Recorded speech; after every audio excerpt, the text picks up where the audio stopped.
So I know some of you were here at the founding of this organization. Can those of you who are here in person, please stand? If you're, wow, okay. How about if your organization is one of the founding organizations of the association? There we go. Okay. First of all, thank you.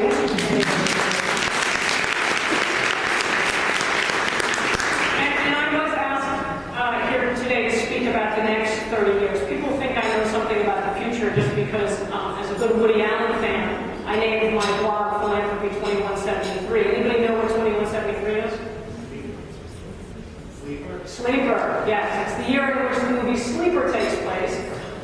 If you saw the movie or remember the movie, you'll know that in Sleeper we find out that everything we thought we know to be true turns out to be wrong. So it's not that I'm a futurist, it's just that I'm going to be wrong.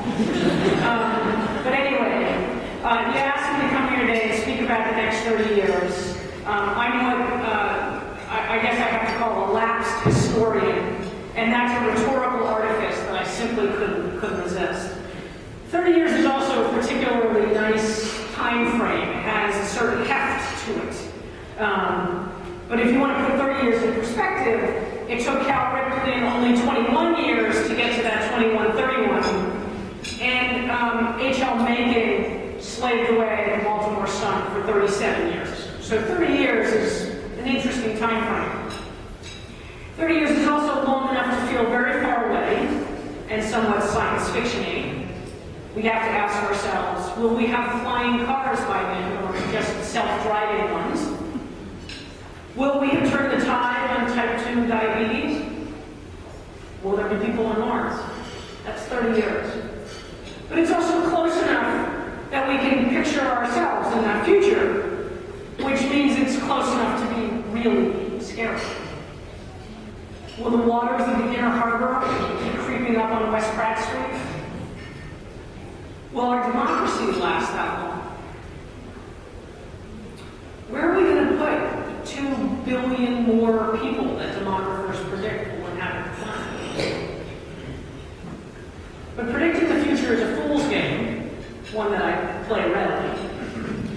But as an historian, it's much smarter to predict the past. Watch this.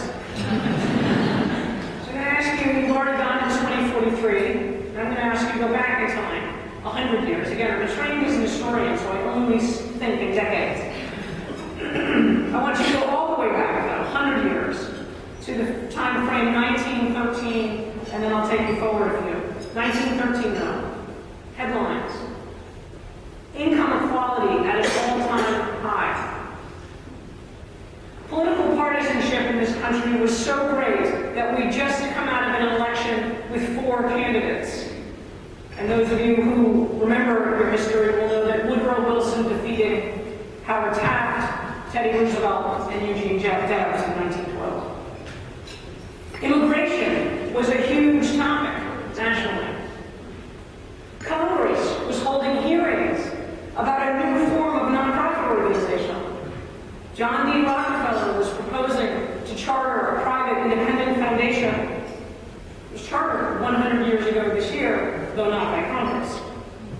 It gave birth to the institutional form which many of you represent, the private foundation. And community foundations would be born just the following year. In other news, industry and reformers were fighting over labor standards and nutritional safety. How many of you remember Upton Sinclair's The Jungle? Yuck. That's what I remember about Upton Sinclair's The Jungle. But the fights about food labeling and food handling practices then make some of our conversations today seem like, well, cafeteria skirmishes.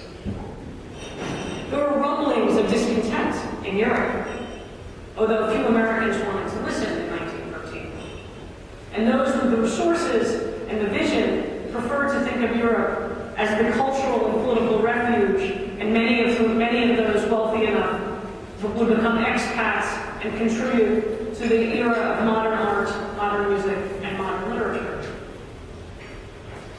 1913 gender inequality was very much the law of the land. Women wouldn't get the vote for several more years.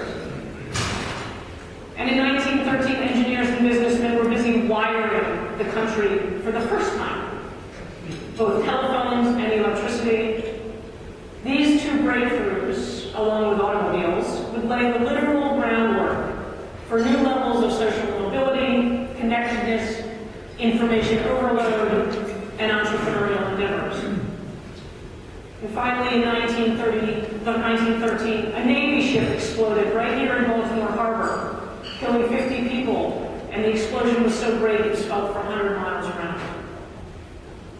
Now, if you read the same newspapers, and I actually still read newspapers, or blogs or Twitter feeds that I do, some of these snapshots might sound eerily familiar, but I'll come back to that. The advantage of predicting the past is that I can not only take you to 1913, I can add 30 years and take you through that time period as well. Here's some of what happened between 1913 and 1943. We participated in 2 world wars. We had a decade of unbridled economic success, followed by a global economic depression. Migration patterns within this country and from overseas literally redrew the face of cities and states across the country. Between 1913 and 1943, Americans passed 6 constitutional amendments. 6 in 30 years. Entirely new, unthought of in 1913, thoroughly familiar by 1943, regulatory regimes came into being. They were established to oversee those infrastructural connections I just described, the ones made possible by technology. Cities and states and the national government established rules and overseers to ensure equitable access to electricity and to telephones. And over the course of those 30 years, small steps forward and small steps back were made in both race and gender relations. Women did get the vote in that time period, and black men served in 2 world wars, but no one would claim equality. Let's fast forward now. It's 2013. We're embarking on a 30-year time frame. Just yesterday, there were hearings on Capitol Hill about the treatment and oversight of certain nonprofit institutions, in this case, the 501c4. Down the hallway, in the Senate, they're debating new rules on immigration. Anybody here participate in yesterday's I March? Anybody have any idea what I'm talking about? 1 person, 2 people. I'll come back to it. Ask me what. Political partisanship is at a rather high level in the country, would you say? Technological breakthroughs that accelerate our ability to connect and share information globally and locally have defined the last decade. We're in the early phases now of considering how we regulate these connections. Everything from unbundling cable television, universal broadband access, even gas mileage. Electric cars and solar-powered homes are not yet mainstream, although I just saw a tweet that said 100,000 electric cars have been sold so far this year. But they're getting awfully common. Nutritional safety and labor conditions. From obesity and diabetes epidemics here at home to working conditions in Chinese and Bangladeshi factories, these things horrify and mobilize us today, at least some of us. Racial equity is still more of a promise than a reality, and faith-based discrimination and profiling has risen again to prominence. Eboo Patel, a young activist and scholar in Chicago whose work I highly recommend, notes that 20th century America was a century of racial injustice, and 21st century America seems destined to be defined by religious discrimination. And about a month ago, a fertilizer plant exploded in West Texas and killed 14 people. Now, history, as historians like to point out, is written by the winners. Regardless of who's writing it, it's always cherry-picked, as have been the examples I just used here. We all have a part, however, in writing the future.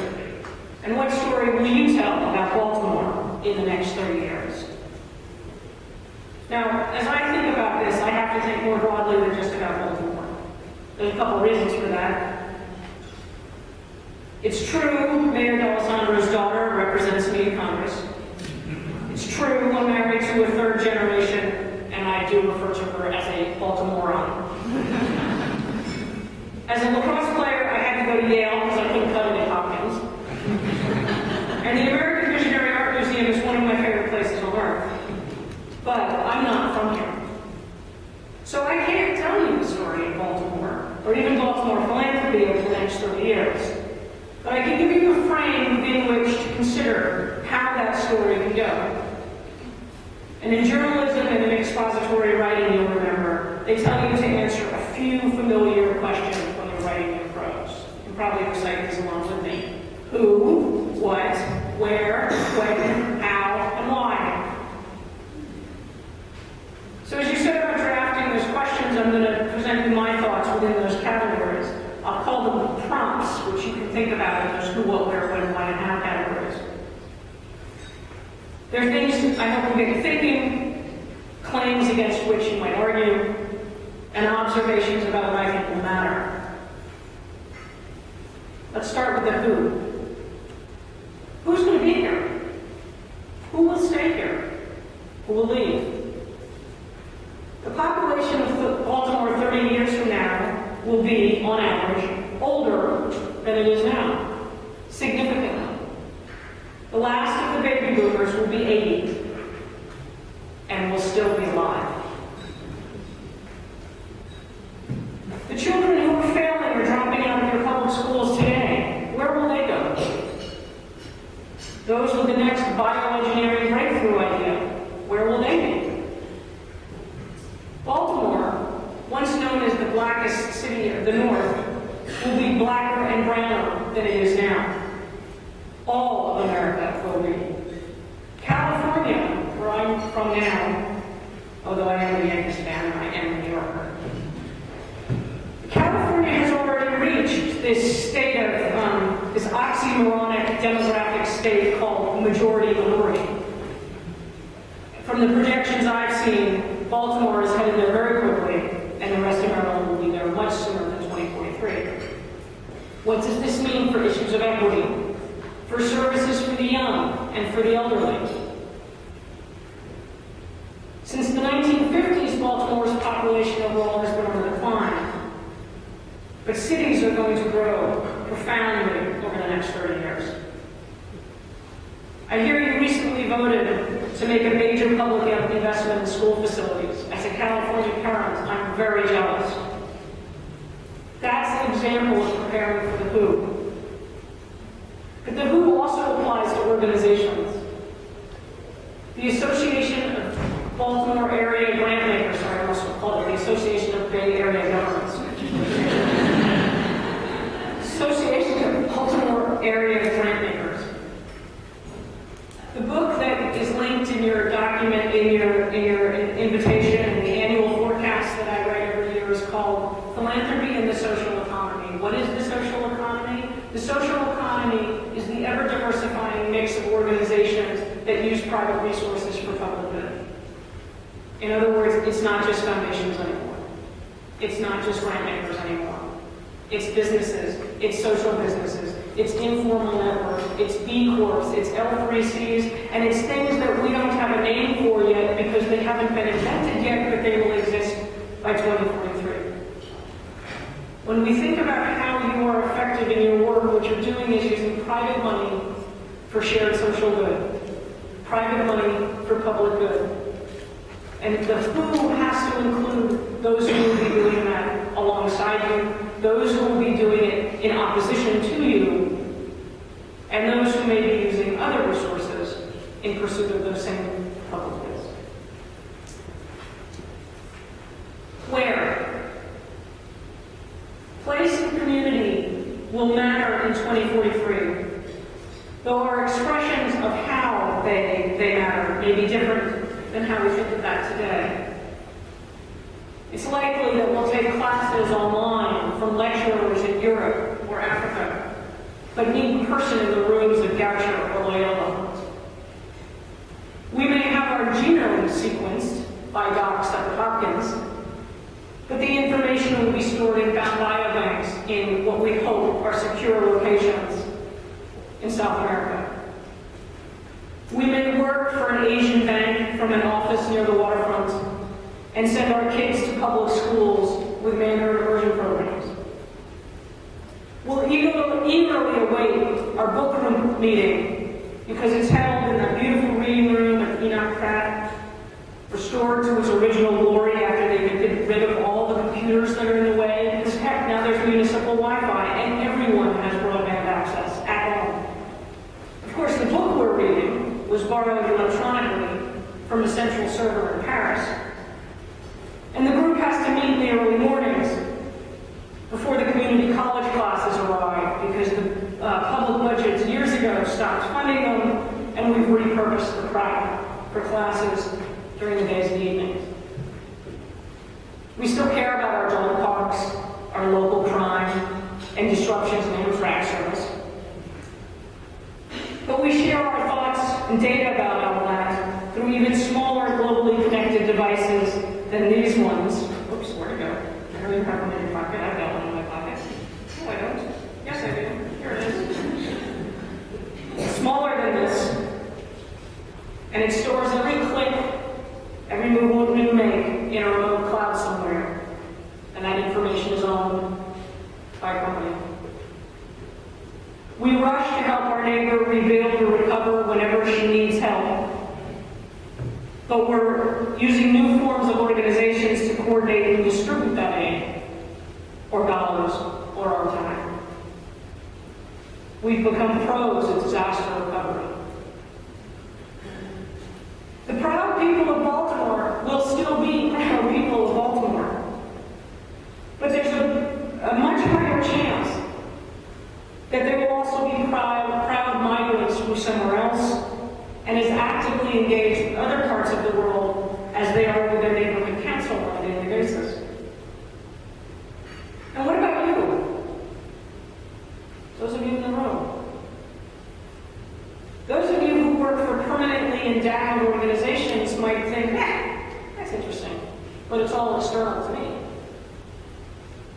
I hope you'll at least think, it's all external to me, but it matters for how I achieve what I'm set out to achieve. I think it matters more than that, permanent endowment or not. And those of you who are not permanently endowed, and who are much more flexible and adaptive, I hope you can already see how some of these changes will matter to the way you do your work. What about that how? How will we do things in 2043? There's actually a one-word answer to that question. Digital. Everything analog will have a digital component. In fact, by 2043, everything analog may also have a nanotech, a biotech, and a genomic component, but I'm not really concerned about those. The digital components we can count on. We can count on things being digital. We already have digital counterparts to healthcare, to education, job creation, job doing, environmental stewardship, community connections, democratic practices, voting, governance. These things are already become partly digital and partly analog. They promised me that wasn't going to happen. But now, I can't predict the ratio of digital to analog in any of those areas, except that it won't be 0 to 1. Digital is here to stay. And digital matters. And I'm going to tell you why. It has very little to do with the gadget. Let me give you a metaphor that I find helpful. I happen to live on the coast. Luckily, I'm in a coastal city this time. I just gave a speech in Michigan. It didn't go over very well. Or this, I used the metaphor and gave a speech, but it's been fun. Think of the world we've known as analog, world of buildings and people and time and money, as an analog world, as land-based. The rules that guide the way we interact as people in civil society in a land-based world, the one we've known since 1913 when John D. Rockefeller created the Rockefeller Foundation, is a world in which the rules are written about two things: time and money. You think about the rules that separate a non-profit organization from a for-profit organization, it's rules about money. Where does it come from? What do you do with it? Who benefits from it? Think about the digital world for a second now. And I use the term here data, but I'm not talking about spreadsheets. I'm talking about ones and zeros. I'm talking about things that have been digitized, whether it's quantitative information or this coffee cup or my genome, all of which can be digitized yesterday. Ones and zeros on globally connected networks don't work like money, and they don't work like time. They're storable in new ways. They're useful on entirely new scales. They're generative, which means you and I use them and we create more of them by using them. Don't you wish money worked that way? And the second copy is as good as the first. Those are fundamental. There's a whole long list. I could go on and on, but I won't. But those are the ways in which data, ones and zeros, digitized stuff, is different from analog stuff. That's the technical term. That's a joke. They move like water. They need rules like water. We're living in a moment where the digital and the analog, the water and the land, are crashing together. Digital's not going anywhere. We need to start thinking about how things move in that space and how they can be useful to us, how we can control them, not how they will control us. So that how, that digital how, informs the what of the story of the next 30 years. And that what is what I call digital civil society. So first let me talk a little bit about analog civil society. You all are experts in analog civil society. I found out walking down the hallway to this grand room that Baltimore was home to the first animal welfare association in the country. And as a big fan of the Keynote Pratt, I already knew that you were home to the first public library with branch system. Those are examples of civil society. Those are examples of organizations and efforts created by individuals using their private resources to build something for the public good. But civil society is more than buildings. It's all the ways we give. It's all the ways we volunteer. It's all the ways we organize, and it's all the ways we protest. It's the way we as individuals come together and do things on behalf of the broader public. Those of you who read into Tocqueville will know all about the concept. And all of what you do as foundations fall into this category. So what is digital civil society? Well, is it just doing all that with your phone? Sort of. On a superficial level, yeah. And so all of you probably are already part of digital civil society. Anyone who uses online social networking tools to tell the world what you're doing, to organize a beach cleanup, to get folks to come to a meeting, that's part of digital civil society. But the gadgets are really not all that interesting. Plus, there's no way to get them, right? Whatever the gadget of today is, the tool of today, we're already moving past it, right? You all know that teenagers have already moved past Facebook, right? Doubly over. That was yesterday. It's not about keeping up with the actual tool. It's about understanding the underlying ways those things move and how we govern them. It's about the rules and the tools of a digital environment. Or to use sociologists' favorite language, norms and forms. For managing those ones and zeros, for managing the data.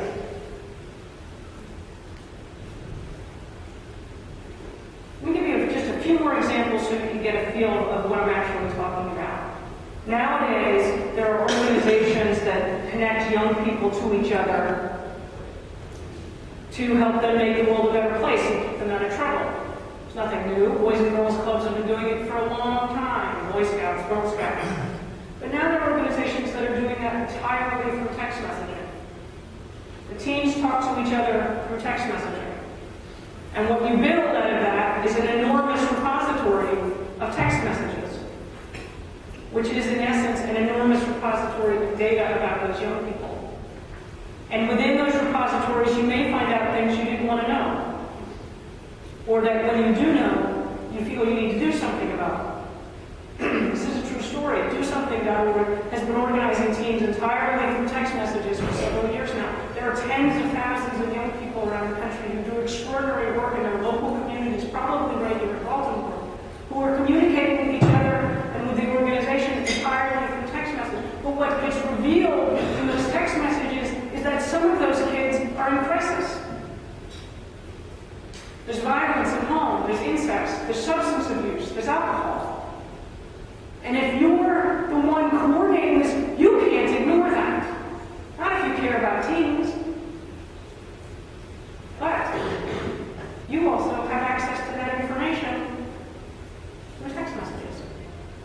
And they didn't sign up to give you that information. What do you do about it?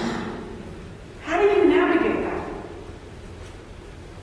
That's the challenge of digital civil society. The answer to the question is they created something called Crisis Text Line, which is launching in August. And they are sitting smack dab in the middle of the horniest, most difficult, most pervasive issues for all of us in this time. Privacy,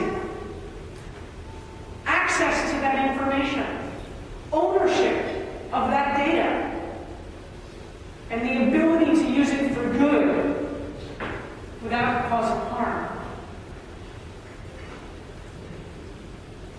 Now, there are organizations in this room that have been taking steps toward working this way, and probably far more than I can give you examples of because I don't know you all that well. But one of my favorite early examples of thinking digitally about social society is the Casey Foundation's Kids Camp project, which is all about the data and the networks that surround it. It's morphed over time. It's moved from PDFs of information to manipulatable databases. That is like the wonkiest, most boring thing I can say to you.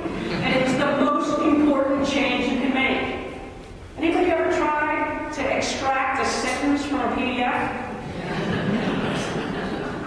Anybody ever tried to do data analysis on somebody else's PDF? You can't do it. We're moving to a stage where the data need to be what's shared, and we'll all do our own analysis. Or I'll consider your analysis, but I'll reconsider your analysis. The Kids Count project is a great example of moving in that direction. It's about not just connectivity. It's not just a meeting where we come together. It's not just a data set that we look at together. It's about making sure that when we're together, we're able to interconnect with other groups. When we do data analysis, when we collect data, that it can be shared with others.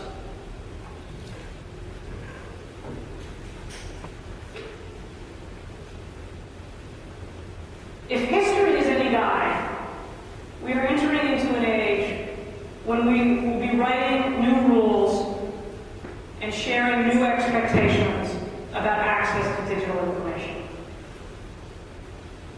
Whether we're talking about literal access to the infrastructure that makes the digital possible, the broadband system that makes it possible for any of us to get to this stuff, or legal access to any kind of information we want on the digital infrastructure.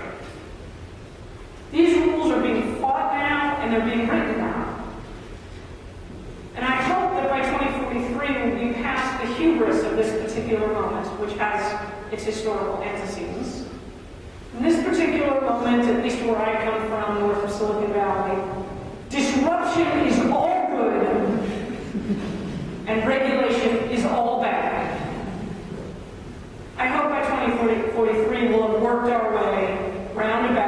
through the twisting, turning ways that history takes, to a point where we will actually have a system and a set of expectations about how we own, use, and share digital data that protect our individual privacy, that allow us to interconnect, and that have equal access and opportunity built in to the rules.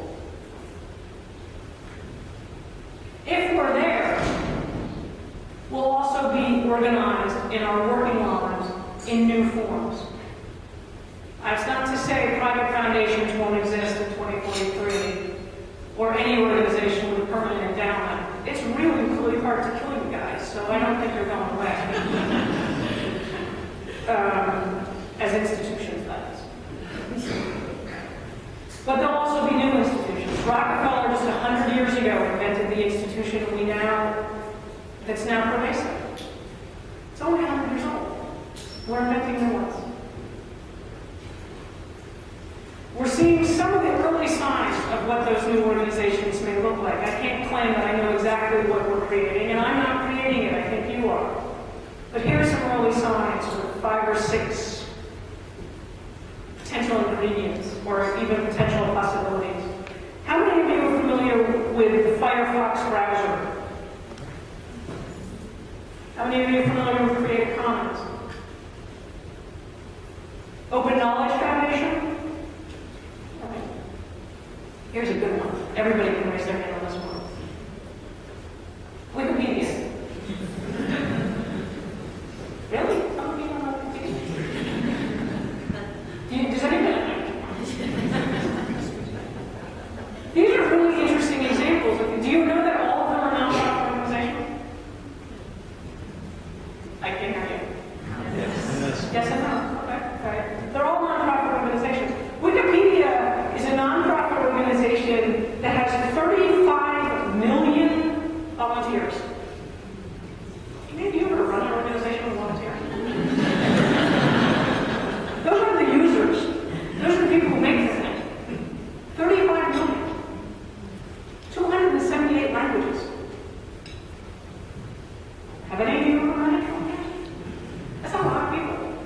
It's a lot of languages. It's not an easy task. The nonprofit form that we know, the 501c3 structure that we're familiar with boards of directors and meetings and lines of command and certain kinds of reporting commitments, it's a tough squeeze to get 35 million volunteers all around the globe, getting that square peg into the round hole of a 501c3 and spend an artful job. And Wikipedia is not perfect. They're not doing a great job of this by any stretch of the imagination. But Wikipedia, Creative Commons, Mozilla, and the Open Knowledge Foundation are just a couple of examples of organizations that are trying very hard to squeeze that square peg into the round hole, not because they think the 501c3 organization is the best fit. It's the best existing. It's not the best possible. And each of those organizations is only 10 years old. We are beginning to create new forms of governance. We're beginning to create new ways of organizing these efforts so that, in fact, global communities, global networks of local communities working together about data, shared ones and zeros, which is what Mozilla does, Wikipedia does, Creative Commons does, and the Open Knowledge Foundation, the Public Library of Science, the Digital Public Library of America. I can keep going. They are reinventing this form because it doesn't really fit for what they're doing. Or it might look like a multi-generational derivative of Kickstarter. Right? Kickstarter is sort of Gen 1, Donors Choose, Kiva, Generation 1 of crowdfunding. What would a 30-year derivative of Kickstarter look like, in which you bring small resources and big resources together around the same platforms? And you do more than just start things. Somebody's got to keep those things going. Where does that fit into the 30-year vision of what civil society looks like? Other interesting thing about Kickstarter, most of the things on it are not nonprofits. You know the old New Yorker cartoon that has a dog typing on a computer and he says on the internet, nobody knows you're a dog? new version of that is on the internet, nobody knows you're a nonprofit. That social economy, where good comes from, assumptions are changing, forms will change. Maybe what we hear from some of our fellow Americans, that the new changes in health care and the push toward a national school, the common curriculum, maybe we're actually headed towards some weird conglomeration of France and England, where we have a national health service, a national school curriculum. And if we head down that path, what does that mean for the extraordinary number of nonprofits that have been built in education and health? Maybe we don't need them anymore. And where then does where do the resources go? I'm predicting the future here, folks. I don't know what's possible. But as public funding increases in certain areas, we have to think about what the private resources do in response. Do they continue to increase? Do they fill gaps? Do they expand? Do they counter? One of the key roles of civil society has been to stand up to the direction that the public funding and decisions are making. Or it might look like data philanthropy, in which what you're donating is not money or time, but your data. Maybe it's genomic data. Maybe it's your spit. Maybe it's your spit plus your SES information, which makes your spit much more useful for a researcher. Or imagine if you paid for your cell phone service, not with money, but by giving your cell phone provider permission to use the information they're collecting on you. Heck, what if they paid you to use the phone because what they wanted was your data? What if you could donate your genome, again, available from your spit, coded with your SES information, to a researcher in exchange for a doctor's visit? What does that do to community funding?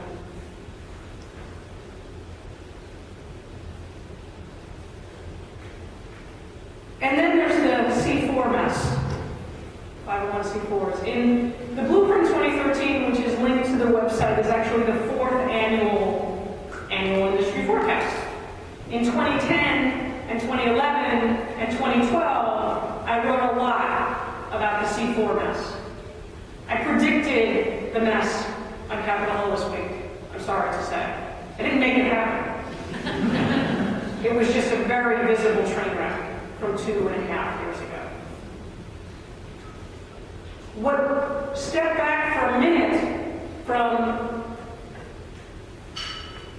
the terrible mistakes made by the IRS itself here and recognize that what is happening, what we are doing, is rewriting the C1, C2, C3, C4, C23 code. And all of you are grant making. I know this about you. I haven't met most of you, but I know this about you. Your grant making depends on a certain set of understandings about the nonprofit 501c code. Right? If we rewrite it, your work will change.